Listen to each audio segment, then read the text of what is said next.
Hello বন্ধুরা, সবাই কেমন আছো? আশা করি সবাই ভালো আছো। তো গাইজ, আজকে তোমাদের কাছে আমি শেয়ার করব এই গরমে ত্বকের গ্লোনেস ধরে রাখার জন্য, মানে ত্বকের উজ্জ্বলতা ধরে রাখার জন্য কিভাবে ডিটক্স ওয়াটার বানাচ্ছি। তোমরাও কিন্তু চাইলে আমার মতো এভাবে ডিটক্স ওয়াটার বানিয়ে তোমরা পান করতে পারো।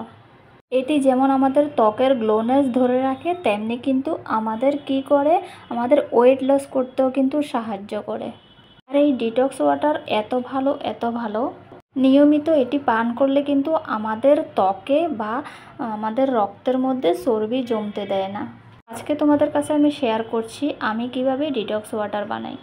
তো দেখো, এখানে আমি একটা বড় মাপের শসা নিয়েছি। তো শসা যদিও আমি পুরোটা এখানে দেইনি, একটা ছোট মাপের শসা নেবে তোমরা। এখানে আমি যে পরিমাণ জল নিচ্ছি সেটা হলো 3 গ্লাস, মানে 750 গ্রাম।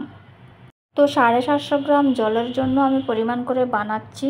তো একটা বড় শসার আমি একটা ছোট শসা পরিমাণ মতো এখানে কেটে নিয়েছি, অর্ধেকটা শসা নিয়েছি। আর শসাগুলোকে তোমরা যতটা পরিমাণ পাতলা করে কাটবে। এবার আমি একটি ছোট সাইজের লেবু নিয়ে নিলাম। তো এই লেবুটাকেও কিন্তু একদম যত পাতলা করে কাটা যায় ততই কিন্তু ভালো। তো আমি যে লেবুটা নিয়েছি ওটা একটু পেকে গিয়েছিল, এর জন্য ভালোভাবে কাটা যাচ্ছে না। তো তোমরা আমার মতো এভাবে কেটে নিতে পারো। এবার আমি এক টুকরো আদা নিয়েছি, জাস্ট আমাদের আঙ্গুলের কর অনুযায়ী, এক কর অনুযায়ী মাপের কিন্তু আমি এক টুকরো আদা নিলাম। আর আদাগুলোকে একদম ছোট ছোট করে টুকরো করে কেটে নিতে হবে। তো এবার সবগুলো কাটা হয়ে গেছে আমার। এবার আমি এগুলোর সাথে অ্যাড করে নেব জাস্ট 5-6টা পরিমাণ মতো পুদিনা পাতা।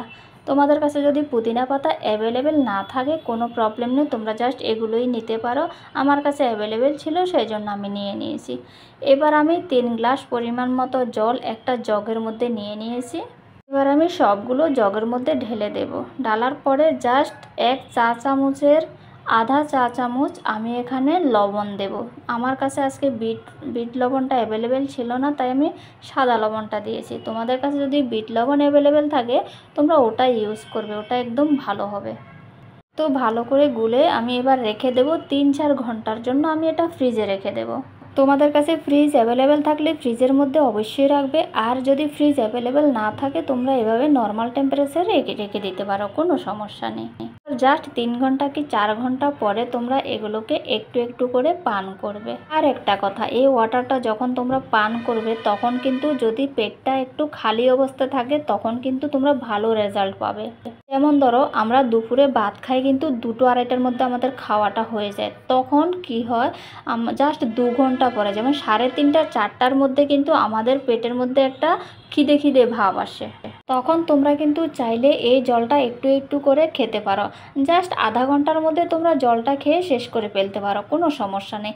এরপরে এটা খাওয়ার 15 মিনিট পরে তোমরা যে কোনো খাবার খেতে পারবে। তো গাইজ, এটা কিন্তু তোমরা টানা 15 দিনের বেশি খাবে না, না হলে তোমরা একদিন পর পর খেতে পারো, কোনো সমস্যা হবে না।